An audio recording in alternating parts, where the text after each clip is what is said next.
All right, y'all, welcome back to the show. It's Anti-War Radio. Now we go to this show's producer and Antiwar.com's development director, Angela Keaton. Welcome back to the show. Angela, how are you doing? Oh, glad to be back, Scott. And let me tell you, one of the reasons why I'm back is to talk about, given how much everyone in the audience just loves anti-war radio, but the important thing to do is to keep it on the air. And I've got a million ways of how you can help do that, because it's that time again. It's our quarterly pledge drive. Antiwar.com runs a pretty lean ship. We manage our operating budget stays right around $500,000 every year. Things have been shaken up a little bit. Some of our angel donors have been hit hard by the Ben Bernanke, but yeah. Yes, they've been even people who've earned their money honestly. And remember, there are many rich who have earned their money honestly and without too much help from the state. So they too are being, of course, ravaged by the fantastic, amazing policies of the smartest men in America, the men who could do no wrong, the men from Harvard, have placed upon us. The men with all the power. And all the answers, really. I mean, my God, if I knew I could be that much of a simpleton and be a Timothy guy there, I would have worked less hard in school. Yeah, there you go. In fact, what's that, the iron law of the scum rise to the top somehow or something? Didn't Mises write a whole book about that? You know, it's really the victory of mediocrity. It's really, we're living in an Ayn Rand dystopia at the moment. We really, I mean, everything that, it's like a comedic Rand dystopia. If Rand had more of a sense of humor and more of a sense of irony, she would have perfectly captured what's happening. But let me tell you what's happening a little bit in antiwar.com. Well, but wait, I mean, that's important. That's important, though, to say. I think it's important that you mention that. You know, we understand that everybody's suffering here. We're not, naive about the situation that people are in. It's just that we're asking y'all to notice that we're in the same one.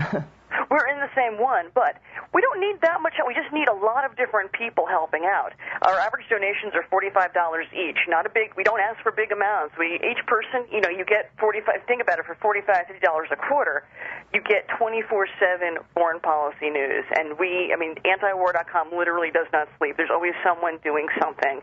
The staff is a machine. Someone once asked me, what is it like to work at antiwar.com, particularly under Eric Garris, and I said, it's like working at Andy Warhol's factory. Non-stop, constant production of art. In this case, foreign policy news for you. So it's an amazing, intense machine, but we have to fuel it a little bit, and you're getting your best bang for your buck. We're one of the largest libertarian, I know libertarian organization might not be the right way to describe us, but we're one of the largest libertarian-operated organizations, and we have one of the smallest budgets. We've kept everything really, really lean so that we can keep going regardless of what happens next. And, of course, God knows we do live in a situation where journalists are under attack. Anti-war activists are being spied upon. We're in different, not dangerous, but difficult times. But we're up for the challenge, and we're not going anywhere. Antiwar.com will be the last thing of the libertarian movement that collapses if they come and get us. Right on. I like the sound of that. When they come for me, I'll be sitting on my desk with a gun in my hand wearing a bulletproof vest. It's like that Catch-22 song. Well, the reason why you and I can work on this intensity is because we very, very much are committed to keeping, we're basically keeping antiwar.com your best source for foreign policy news. The URL was bought in 1995, and as libertarians who are the best and the strongest on this issue, have you pointed out many times. But I just want to give a little... Yeah, well, and I want to focus on that a little bit, too. You're right, because that's what this is all about, is the obsession. We could all, possibly at least, get real jobs and make real livings, but instead we're doing this because this is what's most important to all of us. It absolutely is the most important. It's the most important issue. Of all the things the state does, this absolutely by far is the most evil, and this is the thing that must be stopped daily. As one of my old buddies from college libertarians says, and he still says this 20 years later, we must fight the state at every level, in every way, every day. Right, and this is their highest level. This is, as you say, war is the biggest government program. It becomes, as Randolph Bourne said, the focus of all the rest of everybody's activities once the state is involved. It's the most destructive to our financial health, to our liberty. It's the most important thing.